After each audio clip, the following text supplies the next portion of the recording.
বড় বড় তিমি মাছ থাকে, বড় মাছ থাকে, ওই মাছের খাবারের ব্যবস্থা করেন কি? জোরে বলেন নাকি? আল্লাহ ব্যবস্থা করেন। আল্লাহর পয়গম্বর সুলাইমান আল্লাহর কাছে একদিন বলে, আল্লাহ আমি একবেলা খাওয়াবো, আপনার সৃষ্টি যারা আছে এদের সবাইকে খাওয়াবো। আল্লাহ বললেন তারানি, সম্ভব না, পারবা না। সুলাইমান বলে, পুরাটা বিশ্ব জাহানের মালিক বানায় দিল, আমাকে ক্ষমতা বানায় দিলেন, বাদশা বানাইলেন। জিন জাতি আমার কথা শুনে পিঁপড়া যেই ভাষায় কথা বলে ওই পিঁপড়ার ভাষাটা পর্যন্ত বোঝার ক্ষমতা অত তুমি আমাকে দিলা, আমি একবেলা মেহমানদারি করাবো। আল্লাহ বললেন তুমি পারবা না। কয় না, আমাকে সময় দেন। আল্লাহ বলছেন ঠিক আছে, তুমি ব্যবস্থা করো। 1 বছর পর্যন্ত খাবার তৈরি করলেন। বলেন আল্লাহ, এবার আস্তে আস্তে আপনার সিরিয়াল ভাবে আপনার প্রাণীগুলাকে পাঠান। সিরিয়াল, আল্লাহ বলছে সিরিয়াল লাগতো না, একটা মাছ পাঠান। সুবহানাল্লাহ বলেন না? কয়টা মাছ? একটা পাঠাইলেন। সুলাইমান নবী, শুনলাম আপনি আজকে আমাদের জন্য জিয়াফতের ব্যবস্থা করছেন, মেহমানদারি করছেন। আমি প্রথমে আসলাম, আমার তো খুব ক্ষুধা, আমার একটু ক্ষুধা বেশি। মেহমানদের মধ্যে এরকম বেশি বেতাল্লা মেহমান আছে না, ক্ষুধা বেশি আসেনি? এই মাছটা এসে বলছে, আল্লাহ নবী গো আমাকে খাবার দেন। নবী বলছে খাবার শুরু করো। দিচ্ছে আর খাচ্ছে, খাইতে খাইতে পুরোপুরি 1 বছরের খাবার সব শেষ। সুবহানাল্লাহ বলেন না? সুলাইমান নবী সিজদায় পড়ে গেলেন, ডাক দিয়ে বললেন, মালিক, ও আমার মালিক, কি আপনি প্রাণী একটা পাঠাইলেন যে প্রাণী আমার 1 বছরের খাবার শেষ করে ফেলল। আল্লাহ ডাক দিয়ে বলে, সুলাইমান আমি তো বলেছিলাম তুমি পারবে না। দেখো এই একটা প্রাণী, এই মাছটাকে আমি আল্লাহ এইরকম 3 লোকমা তার জন্য খাবারের ব্যবস্থা রেখেছি। সুবহানাল্লাহ কন্যা জোরে। এইরকম 3টা লোকমা খাবার তার জন্য আমি রেখেছি। তুমি তো তার খাবারটাও জোগাড় করতে পারে নাই। আল্লাহু আকবার বলতেন না? জোরে কন্যা আল্লাহু আকবার। কি আজীব, কি আল্লাহ আমরা পেয়েছি। আল্লাহ বলছেন শুধু তাওয়াক্কুল করো, খাবানোর ব্যবস্থা তো আমি করব। পশু পাখির কি ব্যাংক ব্যালেন্স গুলা আছে? কোন ফ্রিজ আছে? আমাদের মুসলমানদের ঘরের মধ্যে ফ্রিজের অভাব নাই, কারো কারো 2টা 3টাও আছে না নাই? সর্বনিম্ন একটা হলো কি, যে একদম গরিব, আর্থিক একদম কম, নিম্ন আয়ের মানুষ, তার ঘরেও এখন আলহামদুলিল্লাহ কি আছে? আছে না বলেন? কারণ সেও 10 জনের মতো চলতে চায়। আল্লাহ বলছেন কোনো কিছুর অভাব নাই আমার কাছে।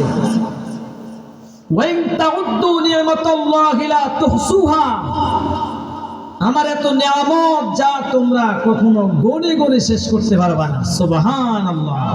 কয়টা খাবেন? আগে তো এত অ্যাভেলেবেল আপেল পাওয়া যেত না, পাওয়া যেত? এখন ভ্যান গাড়ি দিয়ে আপেল কমলা সব আঙ্কুর ফল টল সব এখন বাড়ি বাড়ি নিয়ে আসে। অ্যাভেলেবেল ছিল না, শহর কেন্দ্রিক ছিল, কম সম। কিন্তু এখন লোকাল দোকানের পাশেও কি পাওয়া যায়। এই নিয়ামত কার বলেন? আল্লাহ বলছে অফুরন্ত নিয়ামত, আমি এই নিয়ামত ভরপুর, এগুলো যতক্ষণ তোমরা না খাইবা ততক্ষণ কিয়ামতও করবো না, কিয়ামতও ঘটাবো না। তাহলে আল্লাহ বলছেন শুধু তাওয়াক্কুল করো, খাওয়াবো আমি। আর আমরা মাশাআল্লাহ কোনোরকম বাড়ির মধ্যে বসে থাকলে বাড়ি একটা করে কোনোরকম একটা জব হলে আর আল্লাহকে ভুলে যাই। আর আমরা বলি আমাদের নিজের ইনকামের পয়সা, বলি না এটা প্রবাস থেকে আমি ইনকাম করেছি। প্রবাস থেকে ইনকাম করার ক্ষমতা দিয়েছেন কে? এই জায়গাটা কার বলেন? আমরা তো থাকি পরের জায়গায়। কার জায়গায়? পরের জায়গায়। পরের জায়গা পরের জমি, ঘর বানাইয়া আমি রই, আমি তো সেই ঘরের মালিক নই। পারেন না? কিন্তু আপনাদের পুরানা গান শুনতে।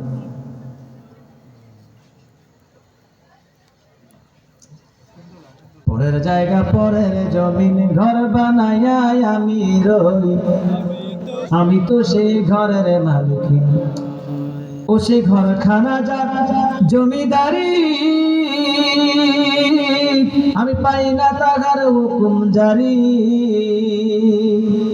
আমি পাই না জমিদারের দেখা, পাই না জমিদারের দেখা, বলেন না আমি পাই না জমিদারের দেখা, মনের দুঃখ কারে কই, আমি তো সেই ঘরের মালিক নই।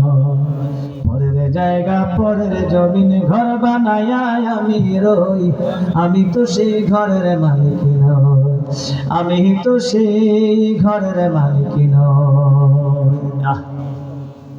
জায়গাটা কার? একটু দোষে বলুন আল্লাহুম্মা সাল্লি আলা সাইয়্যিদিনা মাওলানা। জোরে পড়েন, ইনশাআল্লাহ তাবারক চলে আসবে, আমরা শেষ করে দিব ইনশাআল্লাহ খুব দ্রুত।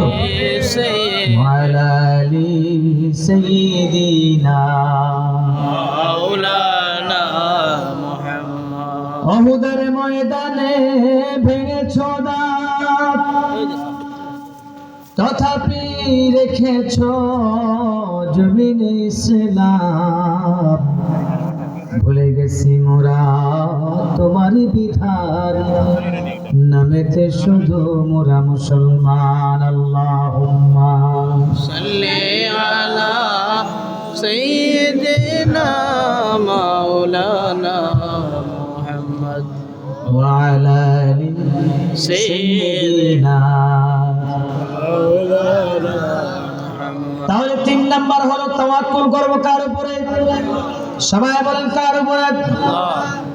মুমিনদের 4 নাম্বার বৈশিষ্ট্য হলো আল্লাযীনা ইউকিমুনাস সালাতা ওয়া মিম্মা রাযাকনাহুম ইউনফিকুন। 4 নাম্বার বৈশিষ্ট্য হলো আল্লাযীনা ইউকিমুনাস সালাত, যে ব্যক্তি নামাজ পড়বে, নামাজ কায়েম করবে, ওই মুমিন ব্যক্তির 4টা কোয়ালিটির মধ্যে 5টার মধ্যে 4 নাম্বার হলো ওই ব্যক্তি নামাজ নিজে পড়বে, নামাজটা আবার কায়েম করবে, আরেকজনকে পড়ানোর ব্যবস্থা করবে। এই 4 নাম্বার কোয়ালিটি ওই বান্দার মধ্যে থাকবে। 5 নাম্বার হলো ওয়া মিম্মা রাযাকনাহুম ইউনফিকুন।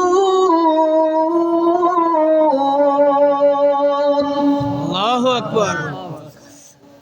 5 নাম্বার কোয়ালিটি হলো, 5 নাম্বার বৈশিষ্ট্য হলো আমার ওই বান্দা যা ইনকাম করবে আল্লাহর দেওয়া রিজিক থেকে ওই বান্দা আবার দান করবে।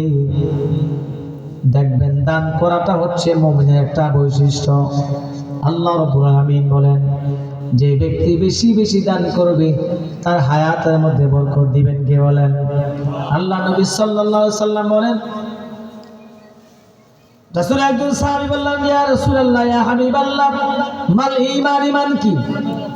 আল্লাহ নবী বলেছেন, ক্বালাস সাবরু ওয়াস সামাহাত। ঈমান হলো ধৈর্যশীলতা, নমনীয়তা, উদারতা।